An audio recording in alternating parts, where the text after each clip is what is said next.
Okay, don't mind the strange setup. I'm recording another video for another channel, but this is part 2 of a 3-part series I did on the album for Pink Floyd, and it features 3 different tracks.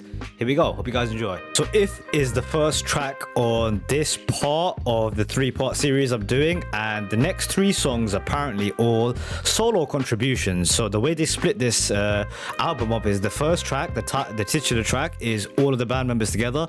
Then If was Roger Waters. Then Summer 68 is from Richard Wright. And then the third track of this kind of trilogy, if you will, is David Gilmour, which is Fat Old Son. So this is If. This is the Roger Waters track. Here we go.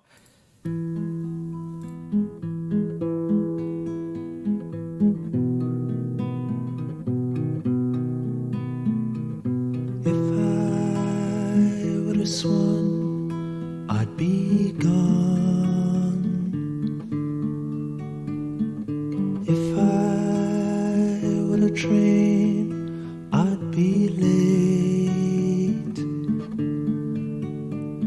And if I were a good man, I'd talk with you more often than I do.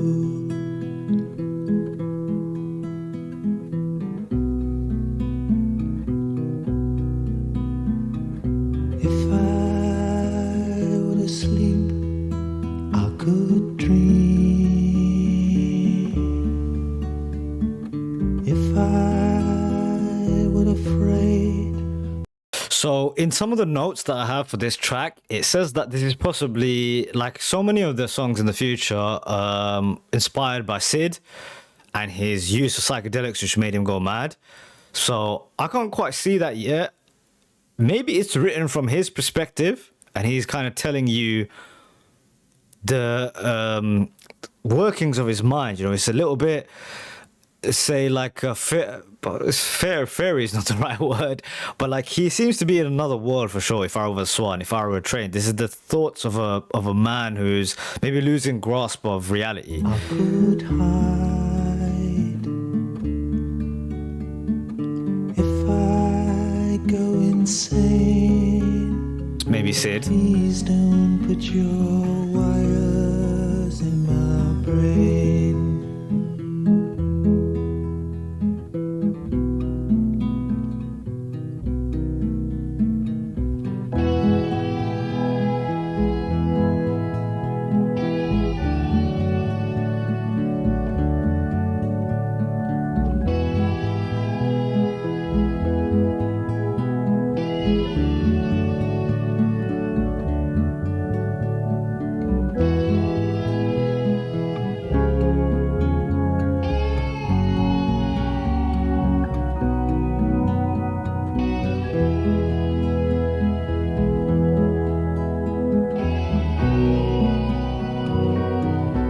Definitely Gilmour guitars on this. With the moon, I'd be cool. If I were at all, I would bend.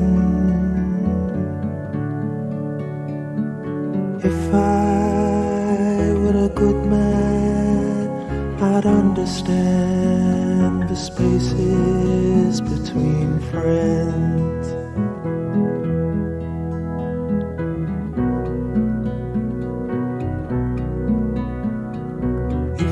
Interesting. I don't love the track. It's actually a bit too simple. It's a bit too bland for me. You know, even the lyrics, they're not doing too much. But again, obviously we're hearing, like, as I was describing in the first track, Atom Heart Mother, this is like demos almost. This is like the thoughts or the ideas that are expanded upon later by the band. So it sounds like that to me. It sounds like an unfinished kind of track. There needs to definitely be more. You take a song like Wish You Were Here, which is similar. It's an acoustic track, but there's so much to take away from it.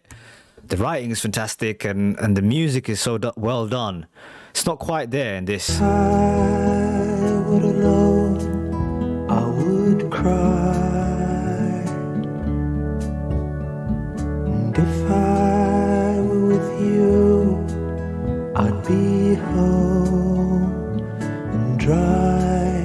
And if I go insane, same? Will you still let me join in with the game? I do like that line. That's good writing.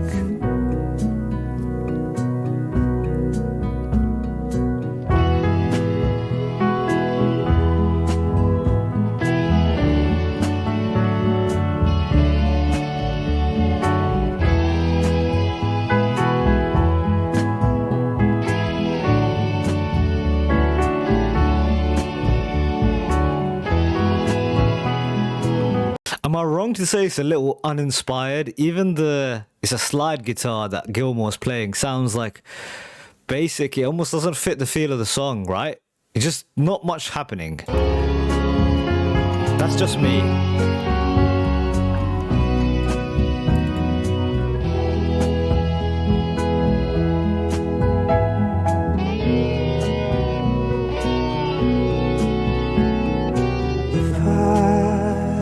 A swan, I'd be gone.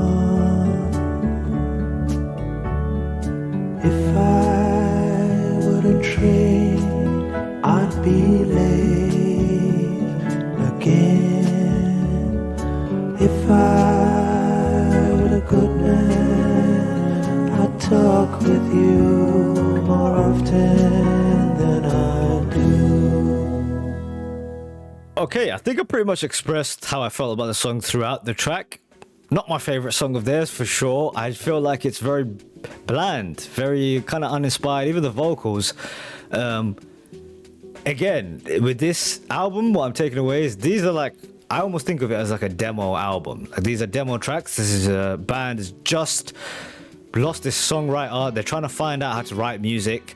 And you're hearing what will eventually go on to be great music. This idea, the seedlings are planted here and then extrapolated to the moon and back, pun intended, in other albums. Syd Barrett is a huge inspiration. This is maybe the first track they did for him. So it's cool in that sense. Other than that, didn't love the track. So on to the next one, Summer 68. This is the Richard Wright song. So he wrote and he composed the track too, and it's supposedly about feeling guilty about one night stands that he had as part of a band. So here we go. This is Summer 68.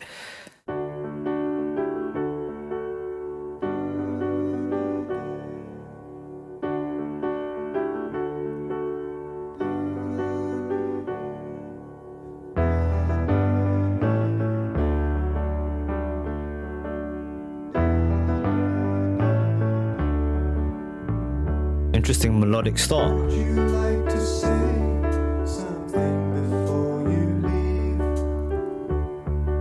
Perhaps you'd care to state exactly how you feel. We say goodbye before we said hello. I hardly even like you, I shouldn't care at all. We met just 6 hours ago, the music was too loud. From your bed I gained a day and lost a bloody year. And I would like to know.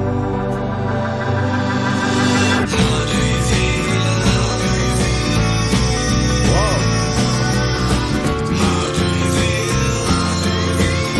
So there you go, right? Everything about the band is still rough. Like a transition like that would have been, I think, handled less kind of in a jolting way. Maybe that's the choice that they made, but I feel like there's better ways to do it. And they do it in later albums where transitions are blended in so well together. That was kind of bizarre, but we transformed it to another song. So here we keep this rolling.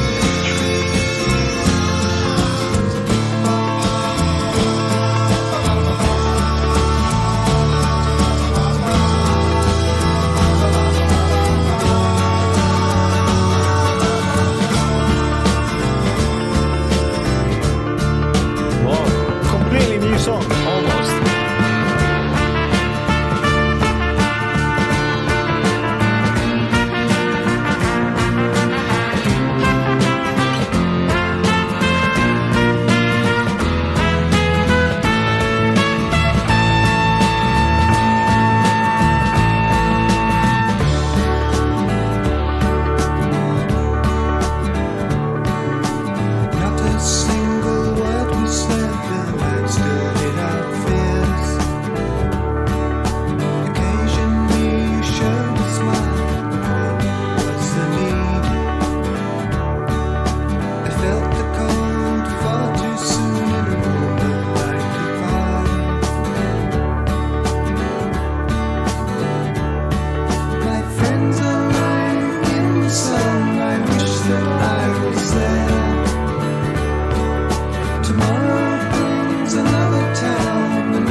like this one much more musically, especially after this kind of transformation. The piano parts in this are really cool in the background. I like it. Time before you leave to greet another man. Just to let me know.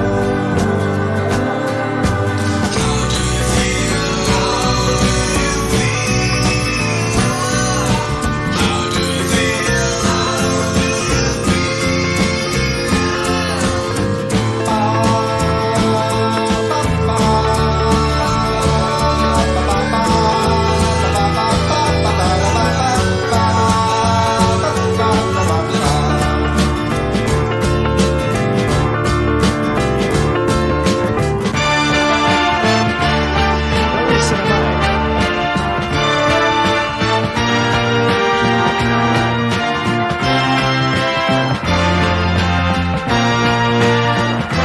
It has to be said, the audio mixing of this album is a bizarre one. I always have the audio up here so I can check the levels and make sure everything's okay. It's so quiet for so much of it, and then it's so bizarrely loud all of a sudden, and it kind of you almost don't know what to do with it, because especially when I edit these things, I try my best to make sure the audio levels are good, but they just, these songs like this, many songs of this time do this kind of thing, and it's irritating for sure. So you just notice things behind the scenes like this. The audio levels are just bizarre. It's just gone crazy loud now. Okay. The brass section comes in, I guess.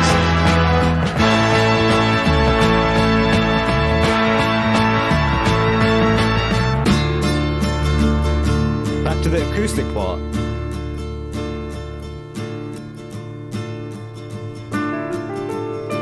Oh, wow. Goodbye to you. Charlotte Angle's due. I've had enough for one day.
These are truly strange, bizarre songs. And I don't mean strange in a bad or a good way. Just strange. Strange meaning different. Like nothing sounds like these songs. Another track like that. There's good parts, there's bad parts. The good parts of it are the really interesting piano parts in the background and this kind of crazy build up into these big brass sections, which were really cool. But then the other parts of it were kind of boring. It's a boring story, if you ask me. The vocals are interesting effects on it, but a little left wanting in terms of the vocals, which has been kind of the case in this album so far. But yeah, just I guess a story of regret, or like almost like mechanical nature to the conquests he's having with groupies, I guess, during his time touring. Again, sonically, it sounds like a lot of other great parts, or like things, ideas that were then honed later on. It always sounds like that to me. This one, a huge part of it was the organ. On the organs, they use it quite a lot in later albums, and that was a real shining part of this, which makes sense because it is Richard Wright's track. This is the contribution from David Gilmour. He does almost all of the music as well, singing, writing, but he just, except for the organ, it looks like, in this one. So here we go, Fat Old Son. inspired by the countryside. I think where he lived and grew up, Cambridge.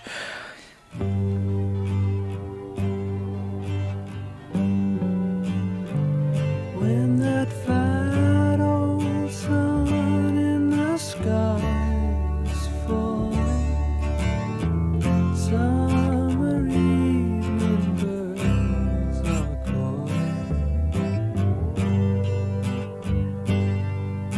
summer Sunday, and you hear the sound of music in my ears.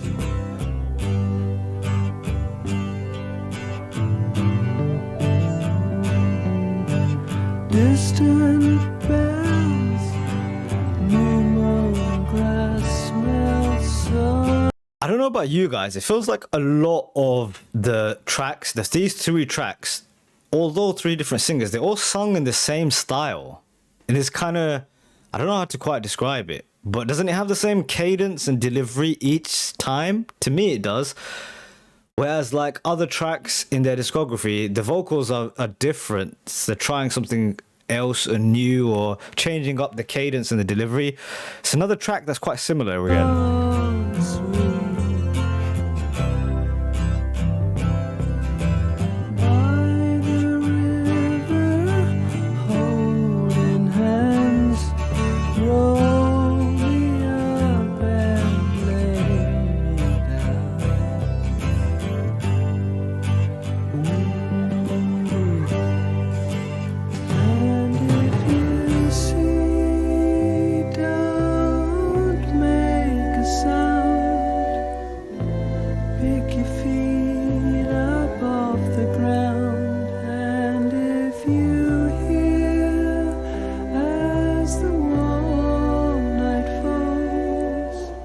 Silver sound from a time so strange.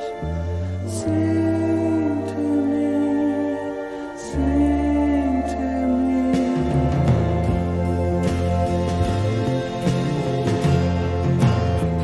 When that fat old sun in the sky is falling, summer evening birds are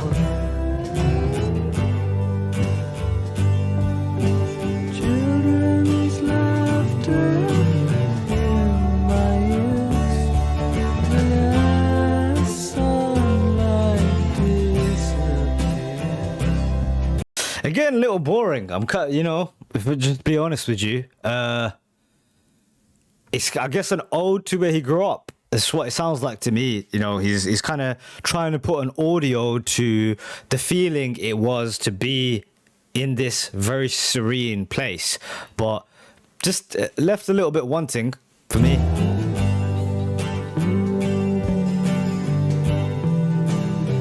And if you see, don't make a sound. Pick your feet up off the ground.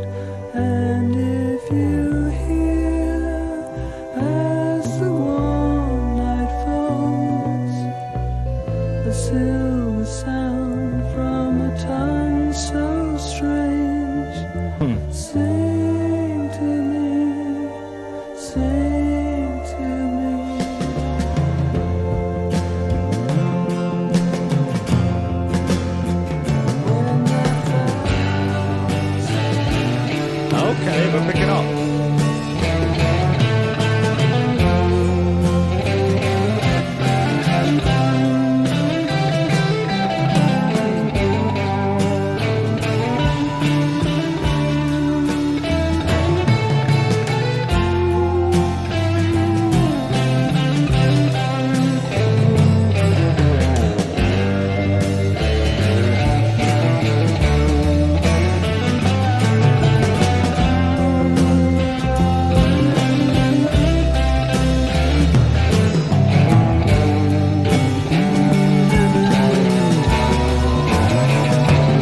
like that's a mixed bag. I'd say like boring first half, more exciting second half. Oh, church bells coming. Yeah, okay, so it's like an audio of what his childhood maybe would be like growing up and the countryside that he loves. Listen, I don't know if anyone would pick this band to go on and sell. I think Dark Side of the Moon is the second most highest selling album of all time, and that happened in 73, 3 years after this. Oh my lord, the growth in 3 years that the band did. Because there is not a moment in Dark Side of the Moon that I think is wasted. It's also focused as well, and I don't feel quite like that. I don't want to keep shitting on the music. It's not bad. It's definitely not bad. But obviously the ceiling is up here. Interesting song, interesting guitars in this one, as you would expect with a Gilmore, and especially when that lead electric came through, it was far more interesting when it did. And he covered all the musical parts except for that organ, so you got to credit him. He's obviously a very talented musician, but the songwriting needs honing, and songwriting from all three of them. Songwriting isn't just literally the words you write, it's the way to structure a song, or the concept of the record, how to stay on concept and how to make each part of the song interesting. That's composition that they have not mastered yet, but you know, let's see how they finish this thing off. The next one will be Alan's Psychedelic Breakfast.